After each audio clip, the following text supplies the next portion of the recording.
Existe um motel abandonado chamado The Royal Hawaiian Motel, que está desativado há mais de 10 anos, tenho certeza. Costumo fazer muitas explorações urbanas sozinho, às vezes à noite.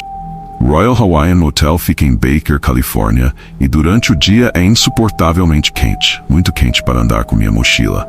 Então decidi ir ao motel à noite. Chegar lá foi muito fácil. Estacionei na beira da estrada e caminhei até o local. Não havia cercas ou qualquer coisa para pular, e também não havia segurança. Foi uma das estruturas mais fáceis de acessar que já explorei. Nos fundos havia uma piscina muito profunda coberta de grafites. Quando iluminei o motel com minha lanterna, percebi que metade das portas dos quartos no andar de cima estavam ligeiramente abertas ou completamente destruídas. Era um pouco assustador, mas esperado, considerando que o lugar estava abandonado há muito tempo. Evidentemente, outras pessoas já tinham explorado o local. Parte do motel parecia ter sido consumida por um incêndio, estando parcialmente queimado. Fiquei observando o exterior por um tempo. Era tarde da noite, então não havia barulho de tráfego nas proximidades. Apenas o som dos meus passos sobre os destroços. Em certo momento, meu sangue gelou ao ouvir uma voz vindo de algum lugar por perto. Parecia a voz de uma mulher. Meu primeiro instinto nessas situações é pensar que pode ser um trabalhador de segurança ou alguém que possa me causar problemas. Então, geralmente, tento sair de vista e me esconder. Foi exatamente o que fiz. Eu entrei rapidamente em outro quarto no térreo e desliguei minha lanterna. Esperei por um minuto e, ao não ouvir nada, liguei-a novamente. Examinei o pequeno quarto em que me encontrava e vi que as paredes estavam cobertas de grafites. Só havia um móvel, uma cômoda com 4 gavetas e um colchão velho e empoeirado no chão. Me perguntei se pessoas sem teto dormiam ali, mas por estar tão afastado de qualquer civilização, achei pouco provável. Saí do quarto e continuei explorando o motel. Espiava cada pequena abertura no térreo, abaixo da passarela para os quartos do andar de cima. Todos os quartos eram bem semelhantes, com grafites variados nas paredes e móveis antigos e deteriorados. De repente, ouvi um som de algo caindo no andar de cima, como se algo tivesse sido derrubado. Senti meu coração acelerar. Saí novamente e apontei minha lanterna para a passarela acima, na direção das portas de vidro quebradas. Senti uma onda de adrenalina ao decidir subir e conferir os quartos. No fundo, eu imaginava que poderia haver um animal em um dos quartos, mas sempre há a possibilidade de encontrar outros exploradores ou talvez uma pessoa sem teto em locais assim. Subi as escadas e espiava dentro de cada quarto que passava. Todos tinham móveis velhos, lixo, destroços e colchões empoeirados. Conforme eu avançava pela passarela, um som de batidas começou a se tornar audível. Ficava mais alto à medida que eu continuava andando. Era um som constante e lento, como tum, 2 segundos, tum, 2 segundos, tum. Alguém estava ali. Aproximei-me da porta do quarto de onde eu tinha certeza que o som vinha. Conforme me aproximava, ele parou. Talvez tenham ouvido meus passos. Anunciei minha presença para quem estivesse lá. Eu disse que era apenas um explorador e que não queria causar nenhum mal. Espiei dentro do quarto com a lanterna desligada. Estava quase totalmente escuro lá dentro, mas tenho quase certeza de que vi a silhueta de alguém mais ao fundo, perto da parede dos fundos. O ambiente tinha um cheiro forte de fezes. Tirei a cabeça de dentro do quarto para olhar para minha lanterna e ligá-la, tomando cuidado para não apontar a luz diretamente para dentro de imediato. Primeiro apontei para o chão e depois olhei novamente para o quarto, direcionando a luz lentamente. Vi 2 pés pálidos e descalços se aproximando rapidamente de mim. Instintivamente, apontei a luz para cima e revelei uma mulher com a testa ensanguentada e uma substância amarelada na boca que estava aberta. Foi uma visão aterrorizante. Saí de lá rapidamente. Ouvi a mulher gritando enquanto eu corria, e os gritos não se distanciavam muito, o que me fez perceber que ela me perseguia. Desci as escadas correndo e saí para o lado de fora novamente. Corri de volta até o meu carro sem parar. Não fui seguido até aquele ponto.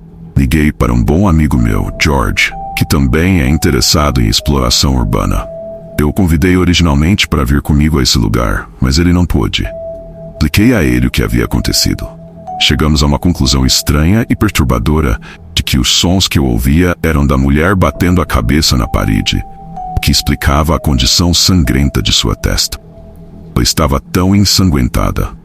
Quando perguntei se deveria chamar a polícia, foi mais um pensamento em voz alta.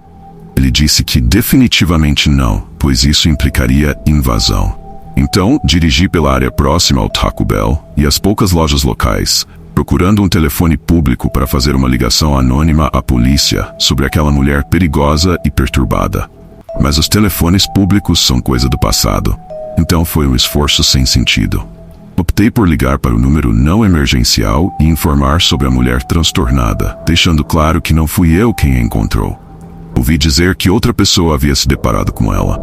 Fui o mais vago possível e desliguei rapidamente, pois não queria permanecer na área. Não sei se a polícia investigou, mas aquela mulher claramente precisava de cuidados psiquiátricos. Em todos os anos de exploração, nunca tinha vivenciado algo assim.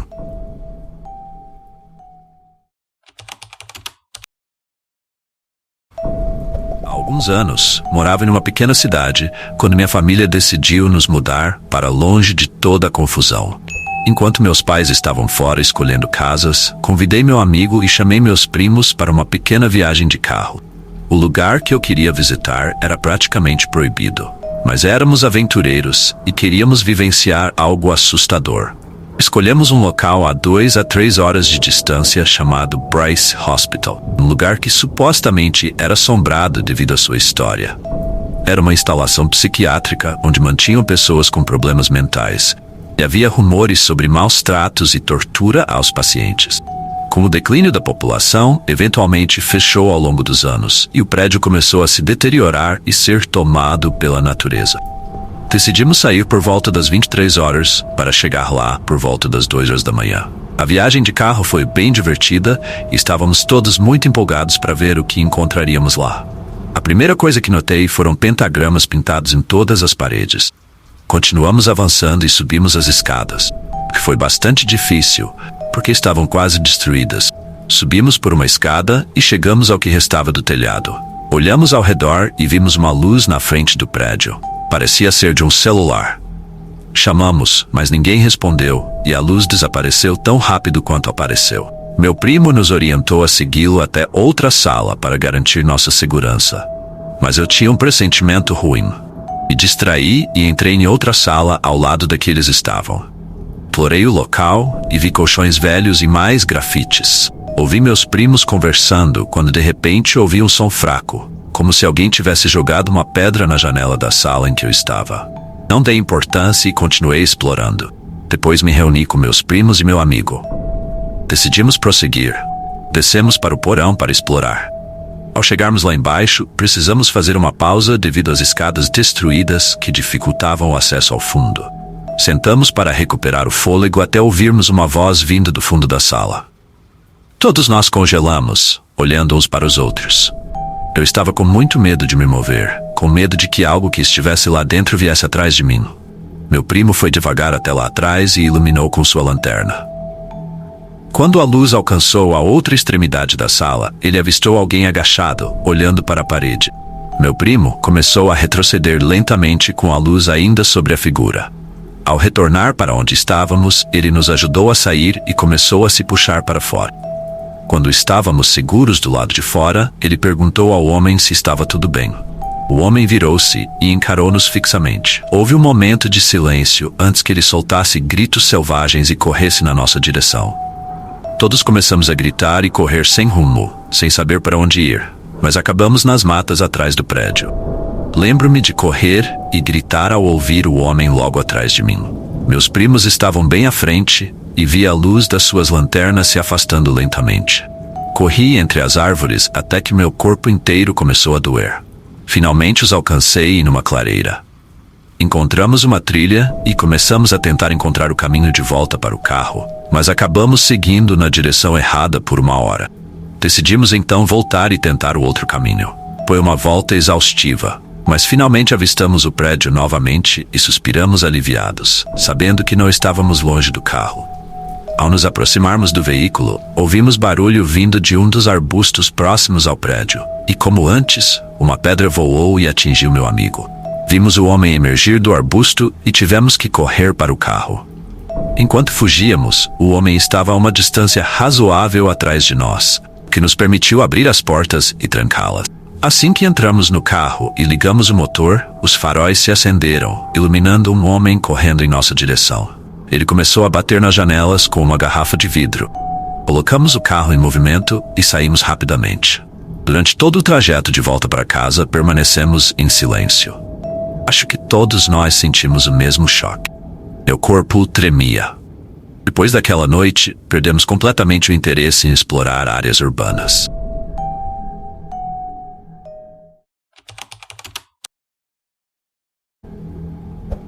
Isso aconteceu no interior da Geórgia. Na época, eu tinha 15 anos e meu irmão Seb, 18. Seb adorava explorar lugares assustadores e soube dessa enorme casa abandonada não muito longe de nós, através de alguém que conhecia. Ele não queria explorá-la sozinho, então um dia me levou com ele para dar uma olhada. Seb estacionou o carro em um local bem escondido, cercado por várias árvores. A propriedade da casa não era visível dali, então teríamos que caminhar um pouco. Essa estrada de concreto, claramente abandonada há muito tempo, apresentava grandes rachaduras com grama e ervas daninhas crescendo por todos os lados. Toda a vegetação ao redor da estrada estava alta, quase completamente tomada por ervas daninhas. De repente, notamos uma mulher ao longe, caminhando em nossa direção. Perguntei a Seb o que deveríamos fazer e ele disse para agirmos naturalmente. Se começássemos a correr, pareceria suspeito. A mulher caminhava com as mãos cruzadas atrás das costas, como se estivesse em um passeio relaxante. Continuamos andando no nosso ritmo normal, talvez acelerando um pouco. Olhei para trás novamente e ela estava muito mais perto agora, com um sorriso no rosto enquanto olhava para mim. Então ela disse: "Dia lindo hoje, não é?" Meu irmão e eu respondemos simultaneamente: "Sim." Ela continuou caminhando atrás de nós, ficando cada vez mais perto. Até que estava quase ao nosso lado, com as mãos ainda cruzadas atrás das costas, ela disse: "Preciso ir para a cama agora." Seb e eu nos entreolhamos, confusos. Sem dizer nada, ambos aceleramos o passo, entendendo que era hora de nos afastar daquela mulher. Meu irmão se virou uma última vez e disse: "Tenha um ótimo dia, senhora." Mantivemos o ritmo acelerado por um tempo e quando olhamos para trás novamente, a mulher havia desaparecido completamente da estrada, indicando que ela devia ter entrado na floresta. Foi incrivelmente assustador. Foi um começo bem arrepiante para essa pequena excursão. Chegamos à casa, que estava visivelmente deteriorada, com trepadeiras de era crescendo em algumas partes das paredes. Algumas janelas de vidro estavam quebradas, sugerindo que já havia sido explorada antes. Entramos na casa por uma dessas janelas quebradas, subindo com cuidado para não nos cortar no vidro. Logo de início, encontramos vidro quebrado por todo lado. Surpreendentemente, havia muitos objetos deixados para trás, como todos os móveis, embora um pouco desgastados, toda a decoração das paredes e os pequenos enfeites na mesa de centro. Até mesmo quando fomos para a cozinha e abrimos a geladeira, havia itens de comida deixados para trás, comida muito podre. Abrir aquela geladeira foi como receber um golpe com um cheiro de morte. Depois de verificar todo o primeiro andar, descemos para o porão. O porão, assim como o primeiro andar, ainda estava completamente mobiliado, embora muito mais bagunçado. Havia uma quantidade enorme de coisas espalhadas pelo chão, como folhas de papel soltas e lixo. O carpete tinha uma cor azul desbotada. Um pouco de luz entrava na sala através das janelas no topo das paredes. E então, ouvimos um barulho vindo do andar de cima, um som claro de batida. Nós dois congelamos como estátuas, esperando ouvir qualquer tipo de som novamente. Dentro de alguns segundos, nós achamos que o barulho era apenas o som natural de uma casa velha e em deterioração. Não havia muito mais para ver no porão, então voltamos para o primeiro andar. O único lugar que restava verificar era o andar de cima. No topo das escadas, pelo que me lembro, havia um banheiro diretamente em frente às escadas e, à esquerda, um pequeno corredor que levava a uma porta aberta e depois virava à esquerda. Não me lembro o que havia à direita, mas já vou explicar porquê. Seb e eu fomos à esquerda e entramos na primeira porta, que dava para um quarto de tamanho razoável, mas que não parecia ser o quarto principal. Havia uma cama de casal e uma cômoda de aparência antiga. Algumas peças de roupa velha estavam deixadas na cômoda, nada que eu quisesse tocar. Seb saiu do quarto primeiro, e então, chamou meu nome com um tom muito preocupado e assustado. Olhei para ele e vi que estava olhando para o corredor. Entrei no corredor e vi aquela mulher de antes, parada na frente de uma cama em outro quarto, no final do corredor curto. Ela ainda estava sorrindo como antes. Abriu a boca e disse: "Você quer ver o que está atrás das minhas costas?" Meu irmão gritou: "É você!" E me empurrou para começarmos a correr. Ambos corremos direto para a porta da frente e saímos em disparada. Não pude deixar de olhar de volta para a casa, para as janelas do andar de cima, esperando vê-la em alguma delas, mas não estava lá. Eu também precisava ter certeza de que ela não estava nos seguindo. Continuamos correndo até estarmos fora de vista da casa e então continuamos correndo mais um pouco, apesar de eu estar sem fôlego e com o condicionamento físico ruim.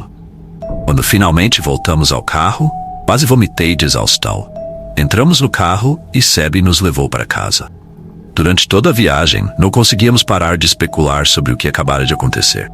Pensamos que poderia ter sido alguma mulher perturbada ou fugitiva de uma instituição mental ou algo assim.